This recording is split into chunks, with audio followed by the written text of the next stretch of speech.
The airport buzzed with its usual chaos, rolling suitcases clattering against tiled floors, announcements echoing through the terminals, and travelers rushing to their gates. Among them was a woman in her mid-40s, dressed sharply in a tailored navy blazer, black slacks, and polished shoes. Her hair was neatly styled, and she carried herself with an air of quiet confidence. She wasn't just another passenger. She had flown hundreds of times before for work. But today's trip felt different, though she didn't know it yet. She arrived at Gate 23, where a long line of passengers waited to board their flight to Atlanta. Pulling out her phone, she double-checked her ticket confirmation, one last glance, to make sure everything was in order. First class, row 4, seat A. Perfect. She preferred flying first class not because of luxury, but because it gave her space to focus. As a federal auditor, her job often required long hours reviewing documents and preparing reports during flights. Comfort mattered when you were juggling spreadsheets and policy manuals at 35,000 feet. When her group was called to board, she stepped forward and handed her boarding pass to the gate agent. The young man scanned it quickly, his eyes flicking up briefly before returning to his screen. Then came the pause, the kind that makes your stomach drop ever so slightly. He frowned, tapped a few keys on his computer, and then looked back up at her. "I'm sorry," he said, his voice polite but firm. "There seems to be an issue with your seat assignment. It looks like we've had to reassign you to economy." Her eyebrows shot up. "What do you mean?" she asked calmly, though something about the situation felt off. "I purchased a first-class ticket. Is there a problem with the booking?" The agent hesitated, glancing down again as if searching for the right words. "It's due to an operational issue," he finally replied, using the phrase airlines loved to throw around whenever they wanted to avoid specifics. "We've moved you to row 27, seat B. Row 27? Economy?" She glanced toward the plane, where the first-class cabin sat just steps away from the entrance. Through the open doorway, she could see rows of plush leather seats, many of which appeared unoccupied. Empty seats in first class, but no room for her. Something didn't add up. Still, she kept her composure. Arguing wouldn't solve anything here. Nodding curtly, she accepted the revised boarding pass and headed toward the jet bridge. As she walked past the first-class section, she couldn't help but notice the passengers already seated. Most were white, chatting casually or settling into their spacious surroundings. Not a single face reflected hers. Once inside the cramped economy cabin, she found her new seat, a middle one sandwiched between two strangers. One was a businessman typing furiously on his laptop, while the other seemed engrossed in a novel. Neither acknowledged her as she squeezed past them to take her spot. As the plane taxied down the runway, she pulled out her own laptop and opened a blank document. This wasn't the first time something like this had happened to her. Over the years, she'd heard countless stories from others who shared similar experiences. Black travelers being bumped from premium seats without clear explanations, despite holding valid tickets. Was it coincidence, or was there a deeper pattern at play? For now, she pushed those thoughts aside and focused on drafting some preliminary notes. Little did she know, this seemingly ordinary flight would soon become anything but routine. The plane climbed higher into the sky, engines humming steadily as clouds drifted past the windows. The woman in seat 27B tried to focus on her laptop screen, but her mind kept circling back to what had just happened at the gate. She wasn't new to this kind of situation. She'd seen it before, both in her personal life and during her work as a federal auditor, but today felt different. It wasn't just about being moved from first class to economy. It was the way it happened, the lack of explanation, and the sinking feeling that something deeper was at play. She leaned back slightly, glancing around the crowded cabin. Economy class was packed tight, people squeezed together like puzzle pieces. Some passengers were already asleep, heads resting awkwardly against the window or their neighbor's shoulder. Others scrolled through their phones, watched movies, or flipped idly through magazines. But up front in first class, things looked peaceful. She could see the flight attendants moving gracefully between the rows, offering drinks and snacks with polite smiles. The contrast between the two sections couldn't have been starker. Her thoughts drifted to other flights she'd taken over, The years. There was that time in Dallas when a white couple boarded late and got upgraded to first class without asking, even though economy was full. Or the incident in Los Angeles where a black family holding confirmed business class tickets was told their seats had been double booked and sent to coach instead. At the time, she'd written these moments off as isolated mishaps. Annoying, sure, but not necessarily intentional. Now, sitting in row 27, she wasn't so sure anymore. She opened a blank document on her laptop and began typing. For her job, documenting patterns was everything. As a federal auditor, she spent her days reviewing data, analyzing trends, and identifying areas where companies failed to comply with civil rights laws. Her current assignment focused specifically on airlines, how they treated passengers at every stage of travel, from booking tickets to boarding planes. This flight might end up being more than just another entry in her notes.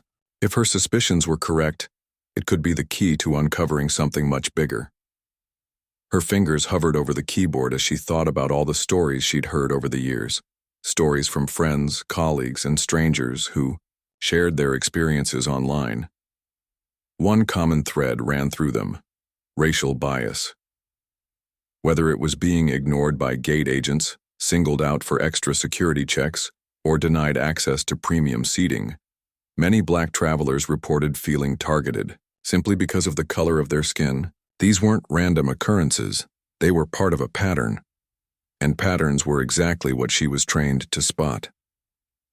As the hours passed, she continued jotting down observations: the empty seats in first class, the vague excuse from the gate agent, the subtle shift in tone when he spoke to her compared to the passengers ahead of her in line.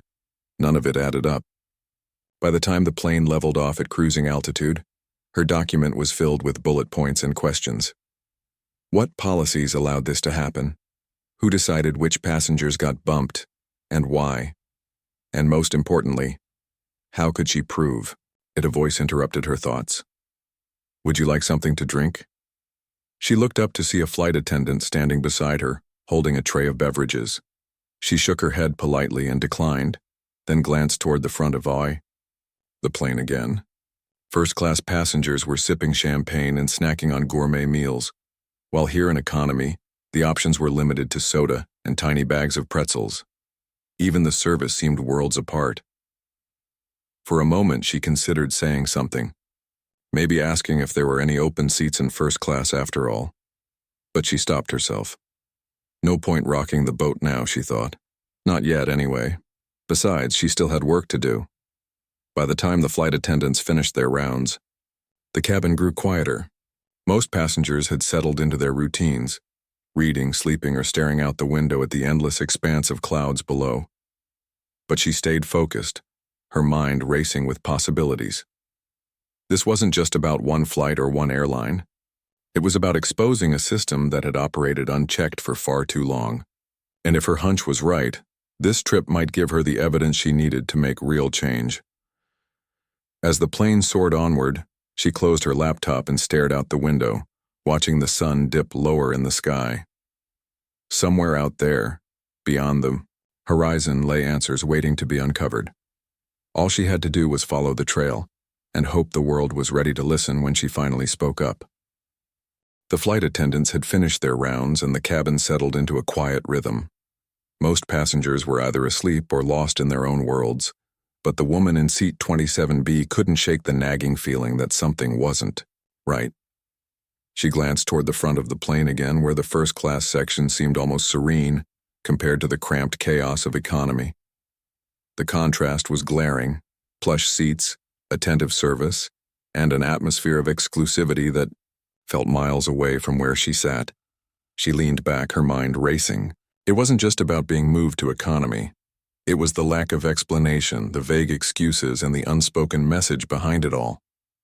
She'd been doing this job long enough to know when something smelled fishy, and this situation reeked of bias. But suspicion alone wasn't enough. She needed proof. And if there was one thing she excelled at, it was finding evidence where others saw only coincidence. After a few moments of deliberation, she decided to act. Closing her laptop, she unbuckled her seatbelt and stood up. Careful not to disturb the sleeping passenger next to her, making her way down the narrow aisle, she approached the galley near the front of the plane, where a flight attendant was busy organizing drink carts. "Excuse me," she said politely, catching the attendant's attention.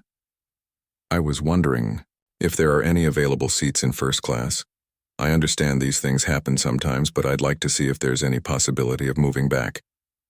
The flight attendant looked up, startled for a moment before pasting on a practiced smile. "Oh, she hesitated, glancing toward the first-class cabin. "Let me check with the lead attendant for you." As the attendant walked away, the woman took a deep breath. She knew the odds weren't in her favor, but she also knew how important it was to push back, not just for herself, but for everyone who had faced similar situations. This wasn't about comfort anymore. It was about principle. A minute later, the lead flight attendant appeared, clipboard in hand. Her expression was calm but guarded as she addressed the issue. "Ma'am, I'm sorry, but all our first-class seats are currently occupied," she explained, her tone apologetic, yet firm. "There's nothing we can do mid-flight to accommodate upgrades." The woman nodded slowly, pretending to accept the answer while scanning the cabin behind the attendant. Sure enough, she could see at least 3 empty seats in first class, one near the window, another by the aisle, and a third right in the middle of the row. They weren't just empty. They looked untouched, as if no one had even sat in them since takeoff.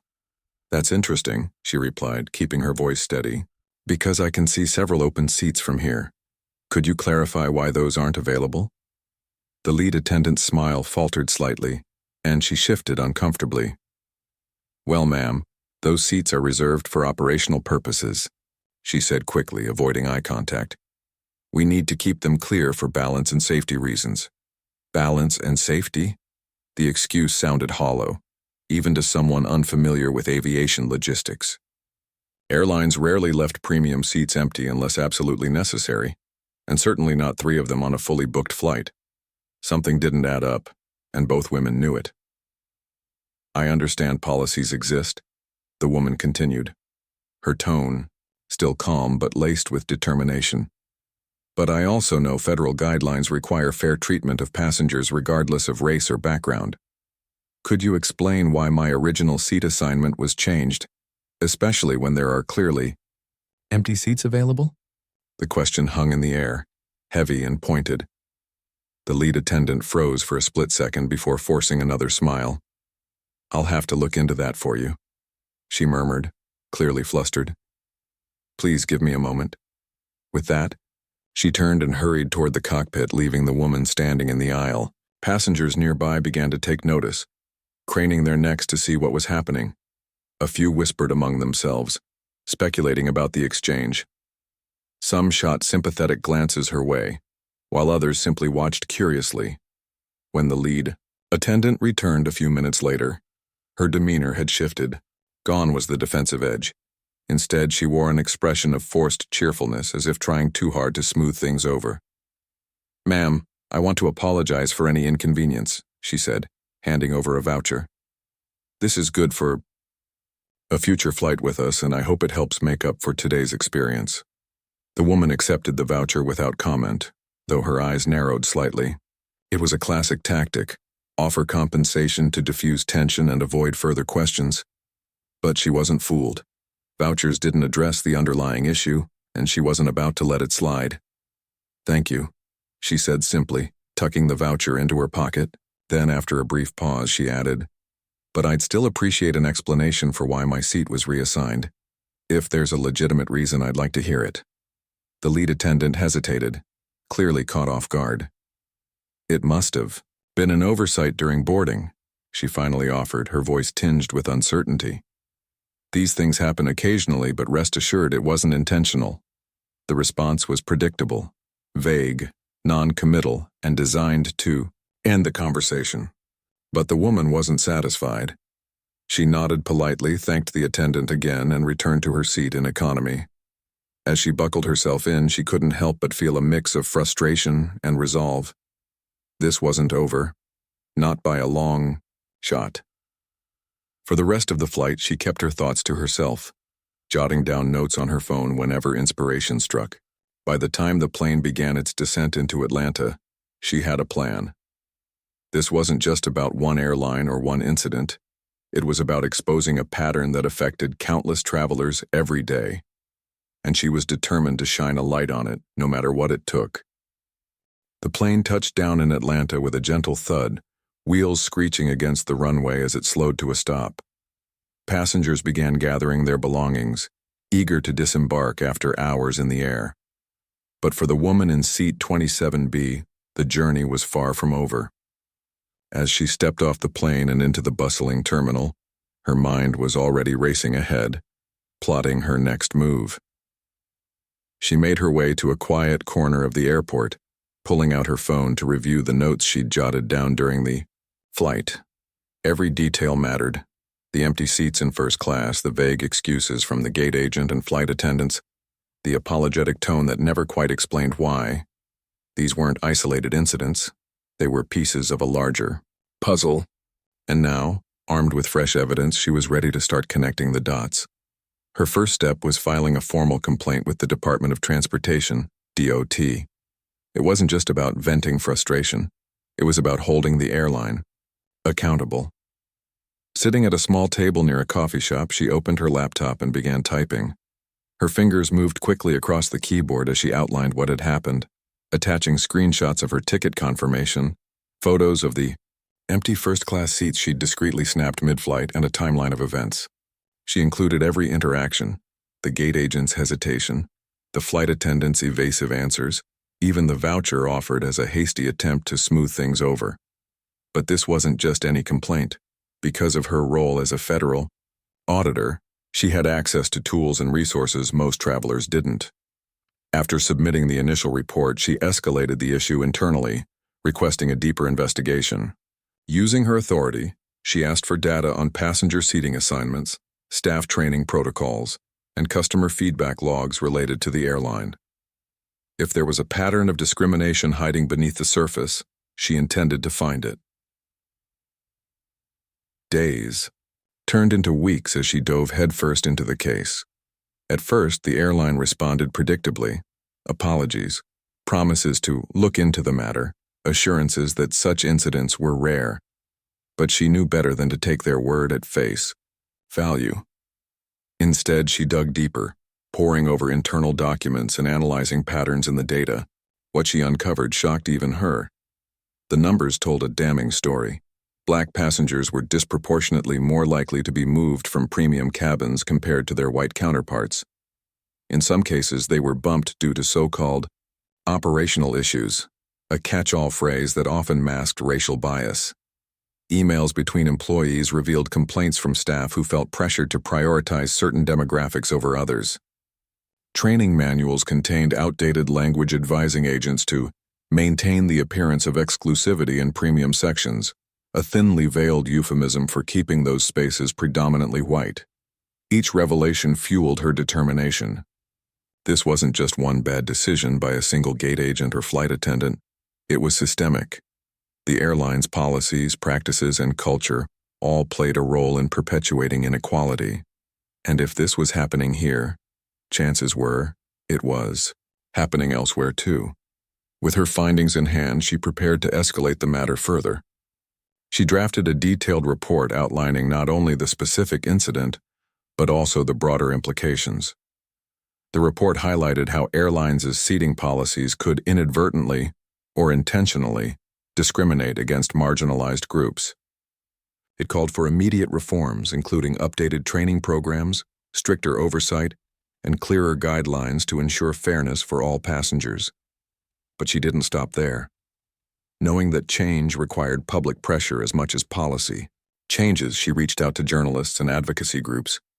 Within days, her story began making headlines. National news outlets picked up the story, running exposés with titles like "Airline Caught in Discrimination Scandal After Denying Black Passenger First-Class Seat" and "Undercover Auditor Exposes Racial Bias in Air Travel." Social media erupted with outrage as travelers shared their own experiences of being treated unfairly based on race. The airline scrambled to respond, issuing a groveling apology and promising sweeping reforms. Executives claimed the behavior was isolated and not reflective of corporate values. They announced plans to implement mandatory diversity training and revise seating policies to prevent similar incidents in the future.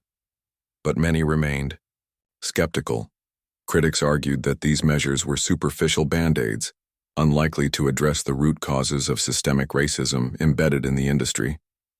For her part, the woman refused to let the momentum die down. She gave interviews, spoke at conferences, and worked tirelessly behind the scenes to push for meaningful change. Each platform became an opportunity to amplify voices that had long been ignored. She reminded people that discrimination thrived in silence, and that speaking up was the first step toward dismantling it. As weeks turned into months, the impact of her actions rippled outward. Multiple airlines came under scrutiny, prompting investigations into their own practices. Lawmakers began drafting legislation aimed at strengthening protections for marginalized travelers. Advocacy groups launched campaigns to educate passengers about their rights and hold companies accountable. Slowly but surely, the tide began to turn. Through it all, she stayed grounded, knowing that real change took time. She understood that this fight wasn't just about one flight or one airline. It was about challenging a system that had operated unchecked for far too long. And while she couldn't single-handedly fix everything overnight, she took pride in knowing she had sparked something bigger than herself. By the time she boarded another flight months later, the atmosphere felt different. The same airports, the same planes, the same faces, but there was a new sense of awareness in the air. Conversations about fairness and equality had entered the mainstream, forcing industries to confront uncomfortable truths. For the woman who had once been denied a first-class seat, it was proof that persistence paid off.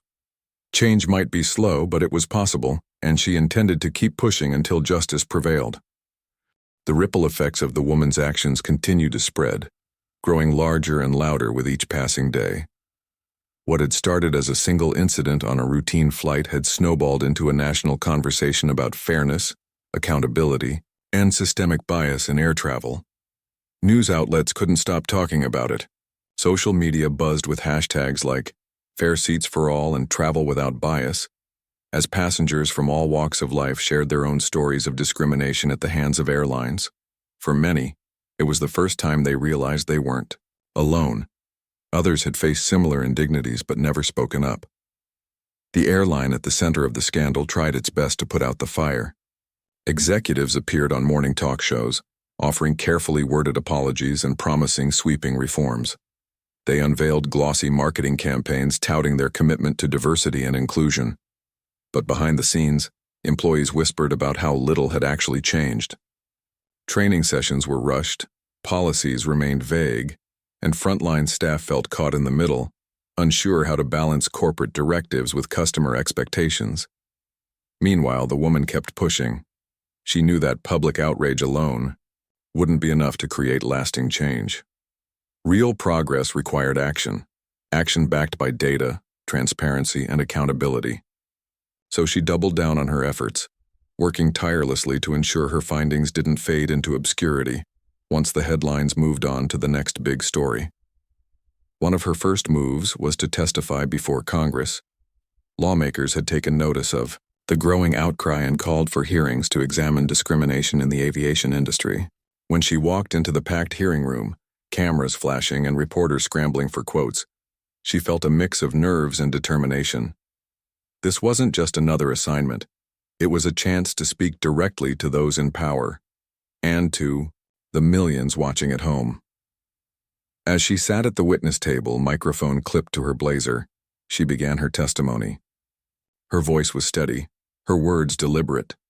She recounted her experience on that fateful flight, the empty seats, the vague excuses, the unsettling feeling of being singled out.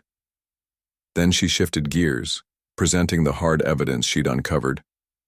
Passenger data showing racial disparities in seating assignments, internal emails revealing discriminatory practices, and training materials riddled with outdated language. "This isn't about one airline or one flight," she said, leaning forward slightly to emphasize her point. "It's about an entire system that has failed to protect marginalized travelers." Airlines claim to value diversity, yet their actions tell a different story. We need more than promises. We need policies that hold them accountable. Her words resonated deeply. Lawmakers nodded along, jotting notes as she spoke.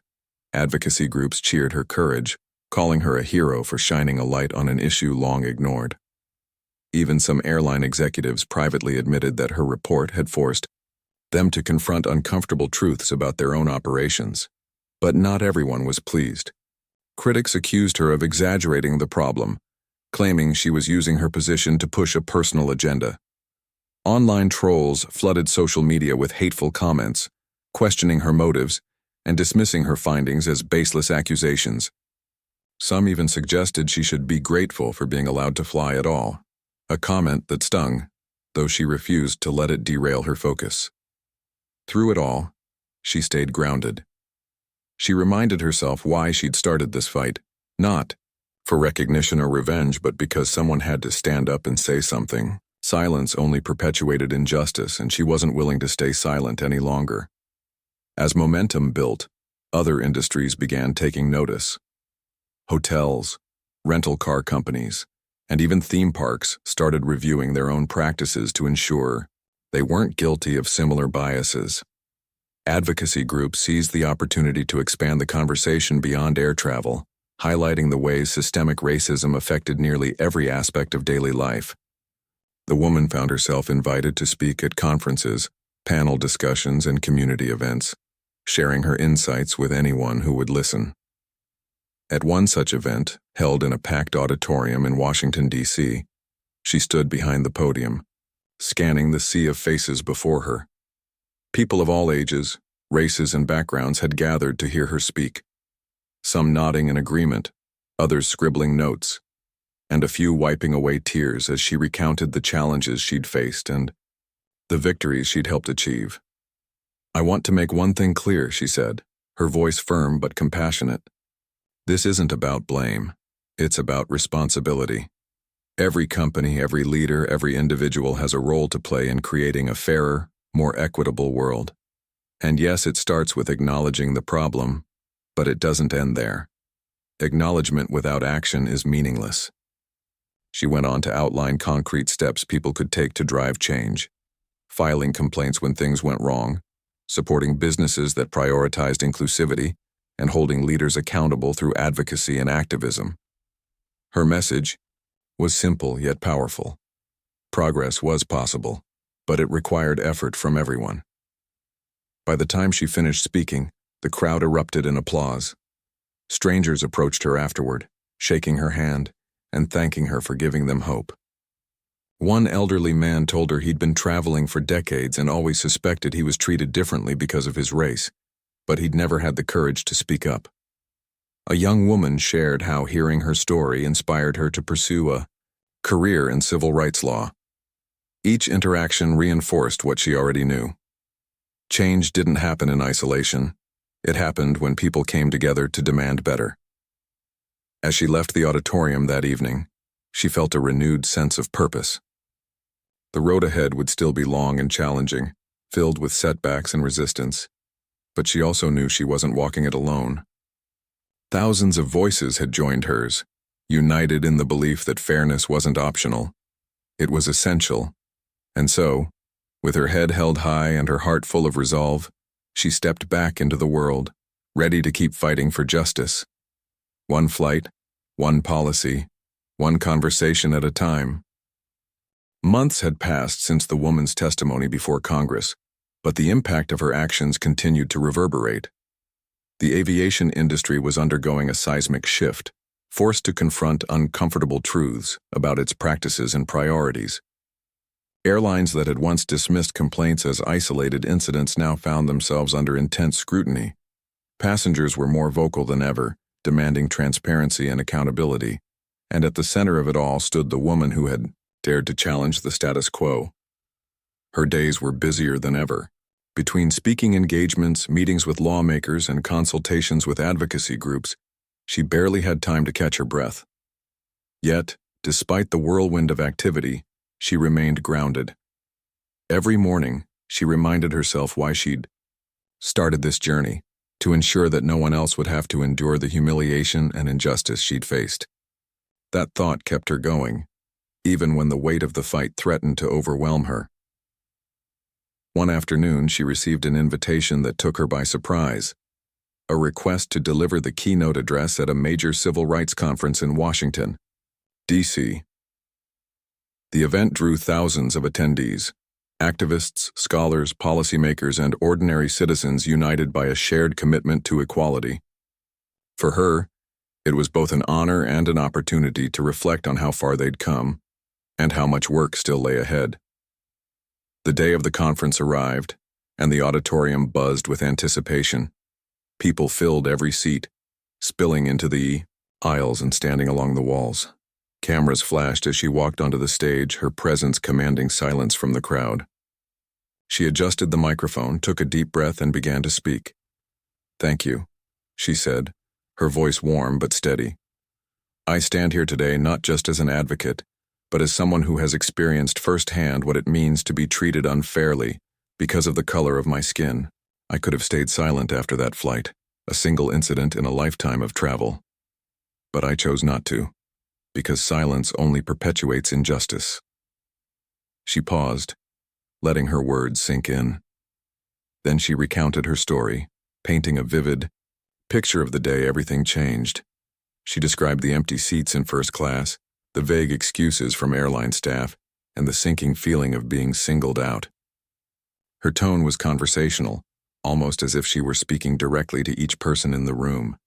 She wanted them to feel what she had felt, not just anger or frustration, but the resolve to do something about it. "But this isn't just my story," she continued.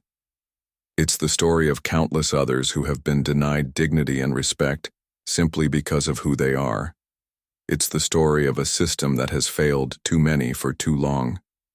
And it's the story of what happens when we refuse to stay silent." She went on to share the challenges she'd faced during her campaign for change. There had been moments of doubt, times when the resistance seemed insurmountable. Critics dismissed her findings, calling them exaggerated or politically motivated. Online trolls hurled insults, trying to intimidate her into giving up. Even some colleagues questioned whether she was pushing too hard, too fast. But through it all, she held firm to her belief that fairness wasn't negotiable. It was a right.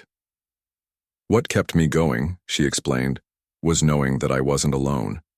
Thousands of people joined this fight, sharing their stories, amplifying the message, and demanding action. Together, we proved that change is possible, but only if we're willing to push for it." She then turned her focus to the future, outlining steps individuals and institutions could take to build a more equitable society. She urged airlines and other industries to adopt clear policies that prioritized fairness over profit. She called on lawmakers to strengthen protections for marginalized communities, ensuring that discrimination had real consequences. And she challenged everyone in the audience to speak up when they witnessed injustice, no matter how small or insignificant it might seem.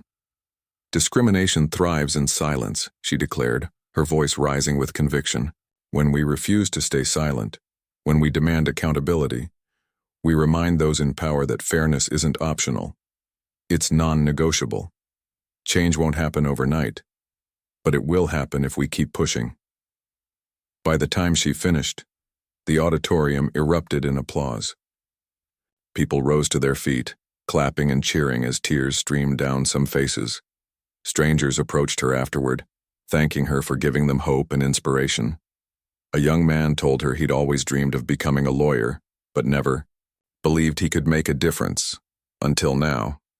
An older woman hugged her tightly, saying she wished more people like her existed in the world. Each interaction reinforced her belief that collective action was the key to lasting change. As the conference wound down, she stepped outside into the cool evening air. The city lights twinkled in the distance, casting a soft glow over the streets. She took a moment to breathe, reflecting on how far she'd come since that fateful flight. Back then, she'd been just another passenger, frustrated and disheartened by yet another instance of bias. Now, she was a catalyst for transformation, a symbol of resilience and determination. But she knew the fight wasn't over. While significant strides had been made, Systemic racism was deeply entrenched, requiring constant vigilance and effort to dismantle. Airlines were beginning to implement reforms, but progress was slow and uneven. Other industries were starting to examine their own practices, but old habits died hard, and public awareness, though heightened, needed to translate into sustained action. For her, the work would never truly end. She saw this victory not as the culmination of her efforts, but as the beginning of a larger movement. As long as inequality persisted, she vowed to keep fighting, for herself, for others, and for future generations. That night, as she boarded a flight back home, she couldn't help but smile. This time, there were no issues at the gate, no vague excuses about operational problems. She settled into her seat, sipping a glass of water as the plane soared into the sky. Through the window, she watched the horizon stretch endlessly before her, a reminder that the journey toward justice was ongoing, unpredictable, and full of possibilities. And so, with a heart full of gratitude and a mind brimming with ideas, she leaned back in her seat, ready to face whatever came next. Because for her, this wasn't just a job, it was a calling, and her work was only just beginning.